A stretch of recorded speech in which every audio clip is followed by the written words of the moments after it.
Cette fois, c'est la fin, on se retrouve pour une nouvelle vidéo Lego Magazine. Aujourd'hui, magazine Lego Ninjago Legacy du mois de juillet 2024. Et on commence direct avec les figurines. Et donc ici, vous avez la chaîne de Arène qui n'est pas exclusive, hein, évidemment. On la retrouve notamment dans cette configuration exactement, dans un seul set, le mecha de combat de Arène, donc un set à 15 € qui est badgé 4+, donc voilà, pas très intéressant. Ici, donc on peut la retrouver dans le magazine, donc ça par contre c'est plutôt cool. Alors évidemment, le masque n'est pas seulement apparu ici, parce que oui, c'est la réelle nouveauté de janvier, mais elle est aussi apparue dans la technique du dragon rebelle d'Arène, cette fois-ci donc avec les épaulettes. Voilà, ça, c'est la seule et unique différence. Sinon, le torse et les jambes, c'est la même, même pour la tête en soi, que la figurine de juin 2023, donc pour la saison 1 de Dragon Rising. Voilà, rien de nouveau de ce niveau-là. Ici, donc, l'arrière de la minifig. Toujours une seule tête, hein, justement, ici. Et en termes d'accessoires, un katana doré. Ici, vous avez du garde au masque de loup, qui n'est pas exclusive, hein, évidemment. On retrouve notamment le torse, la tête et les jambes, qui sont communes à tous les sbires de race, évidemment, donc les guerriers au masque de loup.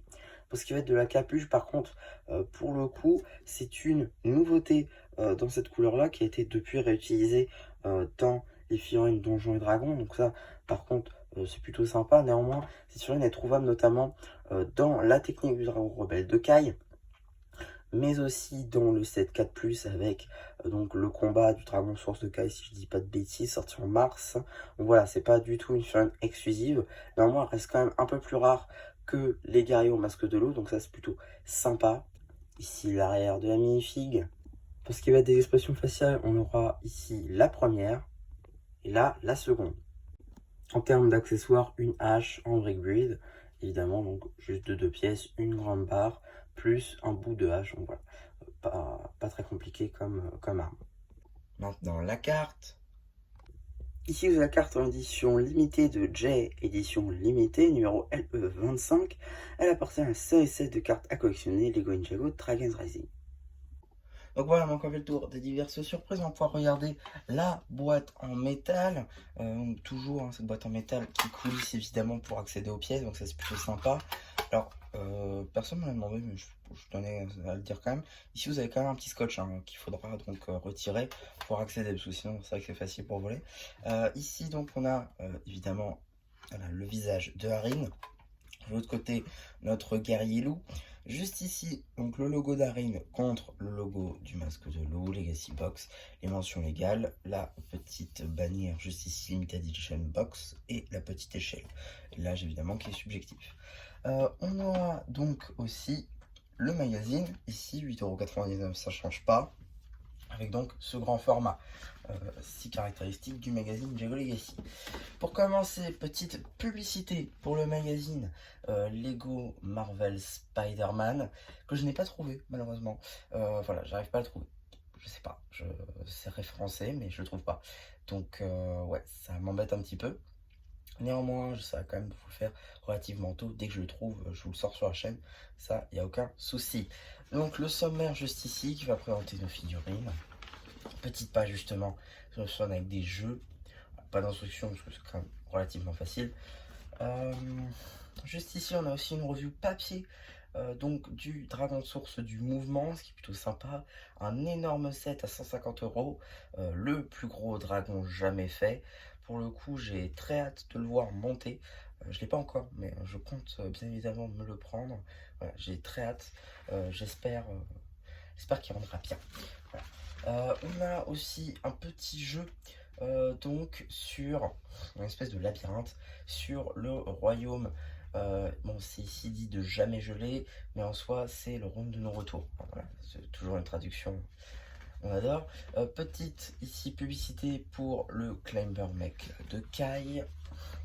Début de la BD juste ici. On a la suite donc après. On a un petit jeu avec l'ancien design de Call saison 5. C'est plutôt appréciable de le retrouver ici, c'est très très cool. Nostalgie, on est là. Ici, petit poster, donc là le début, Katana en action. Plutôt cool. Ici, un poster très très cool pour le coup de Zane avec évidemment sa création élémentaire donc de Boréal. Et voilà, la suite du poster juste ici. Non, pour le coup, c'est vrai que ces deux posters sont très très cool, j'aime bien. Là, on a la suite du jeu avec donc Moro. C'est plutôt sympa. Suite de la BD juste ici. Fin de cette dernière avec donc un petit labyrinthe avec Zane. Plutôt cool. Une petite page rétrospective du chapitre de glace donc de la saison 11.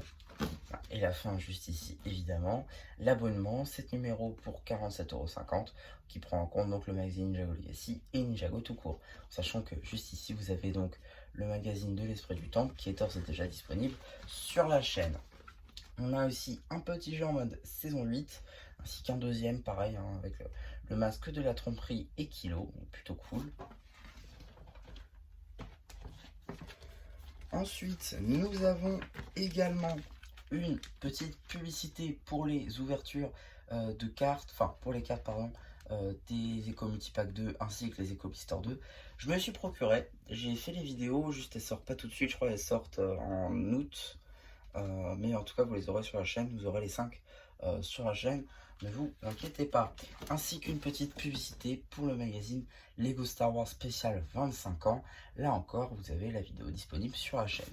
Et donc qu'est-ce qu'on a dans le prochain numéro du magazine Ninjago Legacy?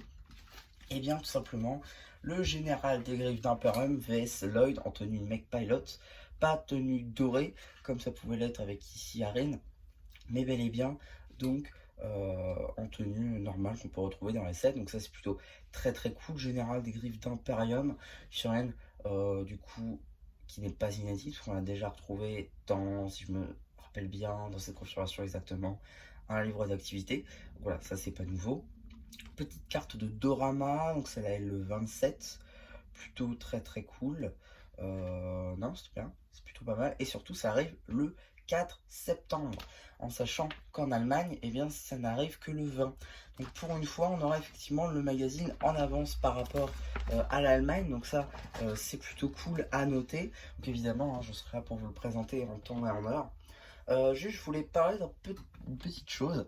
Si je prends la figurine juste ici, ainsi que la boîte en métal, vous voyez qu'il y a une petite différence.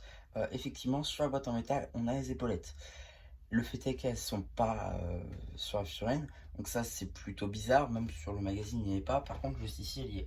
Voilà, c'est plutôt bizarre, je sais pas pourquoi ils ont fait ça. En tout cas, n'hésitez pas à me dire si vous êtes procuré le magazine, si vous avez eu les épaulettes. Voilà, petite question que je me posais, petite incohérence, je sais pas trop comment le dire autre. Mais voilà, donc voilà un petit peu pour ma vidéo sur ce magazine, j'espère qu'elle vous aura plu. Surtout n'hésitez pas à me dire ce qu'on avez pensé, enfin je fais le post communautaire, à liker ce post ainsi que cette vidéo, à vous abonner, et voilà, bah du coup c'est bien plu qui vous dit bye bye.